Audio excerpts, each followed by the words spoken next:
আমরা এই মুহূর্তে উপস্থিত হয়েছি ঢাকা মেডিকেল কলেজ হাসপাতালের ঠিক অপোজিট প্রান্তে, যেখানে ফুটপাতে বসে সাধারণ মানুষ তাদের খাবার দাবার খাচ্ছেন। এই স্পটে আমরা দেখতে পাচ্ছি যে একজন বাত বিক্রেতা, উনি বাত বিক্রি করছেন সাধারণ মানুষের জন্য। তো আমরা ওনার কাছে জানবো যে আসলে ওনার এই গরমের মধ্যে বেচাকিনি কেমন হচ্ছে। ভাই, আপনার নাম কি? আমার নাম মোহাম্মদ আওলাদ হোসেন। কেমন বেচাকিনি হচ্ছে?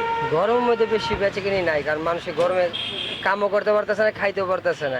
গরমের জন্য সমস্যা হচ্ছে। হ্যাঁ, গরমের জন্য সমস্যা হচ্ছে। তো উনি আমাদেরকে এইমাত্র বললেন যে প্রচণ্ড গরম পড়ার কারণে ওনার বেচা বিক্রি কমে গেছে, কাস্টমার কম হচ্ছে এবং লোকজন কম আসতেছেন।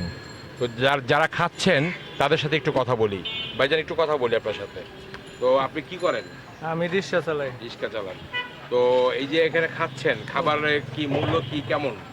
খাবারের মূল্য সবজি দা 40 টাকা 2 প্লেট, জি। আর মাছ দা 60 টাকা, আর গুড়া মাছ দা 50 টাকা, আচ্ছা, 2 প্লেট হিসাব। তাহলে আপনার আয় হয়েছে কেমন?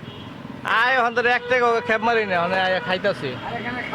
আধা বেলা হয়ে গেছে, এখনো আপনি করতে পারেন না? না, এটা কালকের টাকা দা খাইতাছি।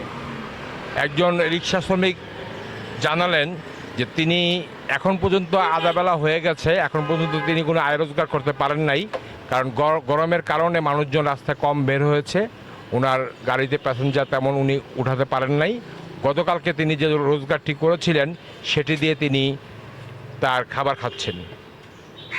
তো এই ছিল আমার কাছে সর্বশেষ। CNN বাংলা টেলিভিশন, মাইনুল ইসলাম মিলন, ঢাকা।